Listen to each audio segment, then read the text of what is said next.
Subscribe कीजिए हमारे channel Sonipat 24 को। सबसे पहले लेटेस्ट खबरें देखने के लिए बेल आइकन को दबाइए।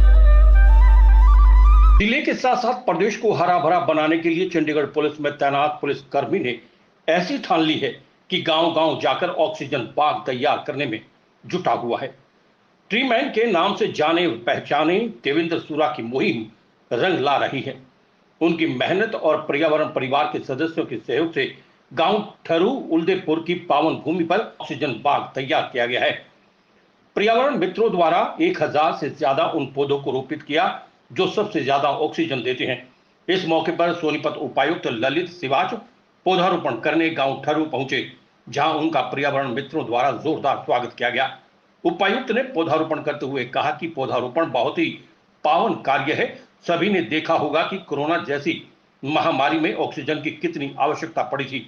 ऑक्सीजन हमें सिर्फ पेड़ों से ही मिल सकती है, इसलिए अपने जीवन में सभी पौधारोपण अवश्य करें। आपको बता दें कि चंडीगढ़ पुलिस में तैनात ट्री मैन देवेंद्र सूरा ने पुलिस में भर्ती होने के बाद चंडीगढ़ की हरियाली देखकर अपने जिले को हरा भरा बनाने का अभियान शुरू किया था। अभियान को शुरू करने के लिए खुद बैंक से कर्ज लेकर अभियान की शुरुआत की। उसके बाद गांव-गांव जाकर पौधारोपण कर रहे हैं। उनकी टीम में 10,000 से ज्यादा पर्यावरण मित्र जुड़ चुके हैं, जो अपने अपने गांव में देवेंद्र के सहयोग से पौधे रोपित करने में जुटे हुए हैं। देवेंद्र ने बताया कि उन्होंने पर्यावरण मित्रों के सहयोग से शहरी और ग्रामीण क्षेत्रों में हजारों की संख्या में अलग अलग तरह के पौधे रोपित किए हैं, जो आज पेड़ का रूप लेकर छाया और ऑक्सीजन दे रहे हैं। पर्यावरण मित्रों के सहयोग से पौधारोपण अभियान को जन आंदोलन की रूपरेखा की तर्ज पर तैयार किया गया है। सोनीपत 24 के लिए श्याम वशिष्ठ के साथ रमेश कुमार की रिपोर्ट। ये हमारे सोनीपत का सौभाग्य है कि ऐसा व्यक्ति हमारे सोनीपत में जन्मा है और ये जिस तरीके से पर्यावरण के प्रति देवेंद्र सूरा काम कर रहा है, निसंदेह मैं कह रहा हूँ भगवान उसको लंबी आयु और स्वस्थ रखे और इसी तरीके से वो समाज के लिए, इस पर्यावरण के लिए, पूरे देश के लिए इस कार्य करते रहे। यही मेरी उनसे काम है। आप गांव उल्देपुर ठरू में आए हैं, कितने एकड़ में ऑक्सीजन बाग लगाया जा रहा है और यहाँ पर कितने लोग आए? लगभग ये मेरे ख्याल से 8-10 एकड़ में बाग लगा हुआ है और मैं तो ये कह रहा हूँ एक मेला टाइप बिल्कुल लोगों में उत्साह है। ये भी देख के आज बड़ी खुशी हुई कि लोग इस तरीके से इसमें भाग ले रहे हैं, तो ये अच्छे संकेत हैं आने वाले समय के लिए। और मैं चाहूँगा कि सोनीपत में हर गांव में इस तरह का बाग लगे ताकि पर्यावरण हमारा शुद्ध हो और आने वाले समय में जो कोरोना जैसी बीमारियाँ वो ध्वस्त हो जाए। नाम मोहित है और मैं गाँव खिलाड़ी से युवा पर्यावरण मित्र है देवेंद्र सूरा जी का टीम सदस्य हूँ।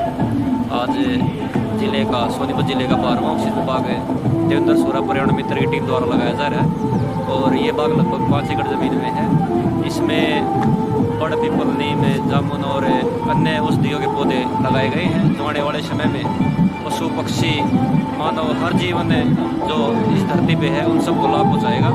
अब तक सोनीपत जिले में 12 ऑक्सीजन बाग लग चुके हैं और 2 सोनीपत जिले से बाहर।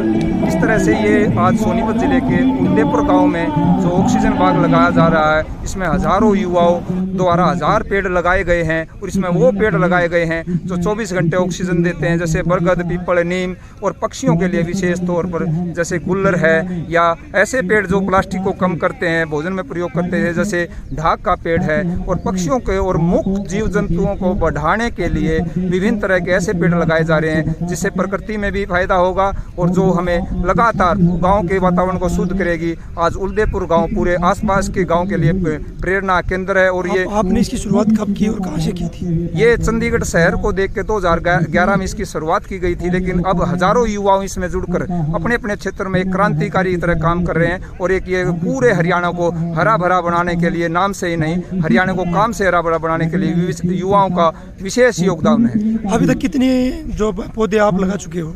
अब तक पर्यावरण मित्रों के सहयोग से हम 3 लाख से ज़्यादा पेड़ लगा चुके हैं और हर गांव में इस तरह के अभियान चल रहे हैं, क्योंकि त्यौहार की तरह इस प्रोग्राम को किया जाता है और कहीं ना कहीं ये क्रांति पूरे देश के लिए एक प्रेरणा केंद्र बने। आप एक नर्सरी भी चला रहे हैं, उसका खर्च कहाँ से करती हो पूरा? उसका खर्च जैसे पहले व्यक्तिगत तौर पे 5 लोन लिए हैं HDFC bank, cooperative bank of Punjab, और बहुत श्रमदान के माध्यम से हजारों युवा उसमें काम करने आते हैं और उसमें 40 से 50 हज़ार पेड़ तैयार करते हैं, जो कहीं ना कहीं प्रेरणा का केंद्र आसपास। अपनी सैलरी पे लोन लिया है? हाँ, अपनी निजी सैलरी पे 5 लोन लिए हैं। इस तरह इस अभियान को चलाने के लिए हजारों युवाओं का योगदान है।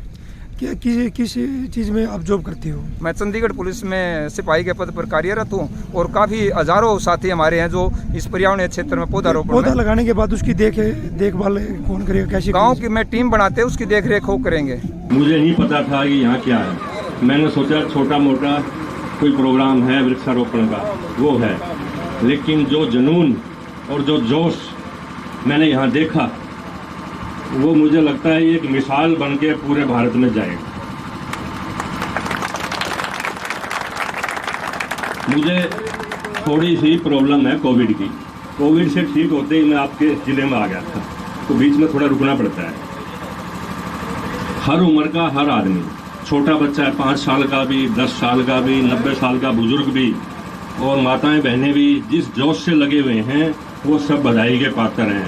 टीम सोनीपत, टीम रेवाड़ी, देवेंद्र जी, पंकज जी, प्रशांत जी, जितना मैं जान पाया, घूम के थोड़ा देखा है, हर आदमी बधाई का पात्र है और उनसे जुड़े हुए हर आदमी। जो महत्व वृक्षारोपण का, ट्री प्लांटेशन का है, हम समझ नहीं पाते हैं कई बार क्या है क्या नहीं, आम आदमी को पता नहीं है। मैं बड़ी सिंपल उससे स्टार्ट करूँगा, बड़ी साधारण बातों से।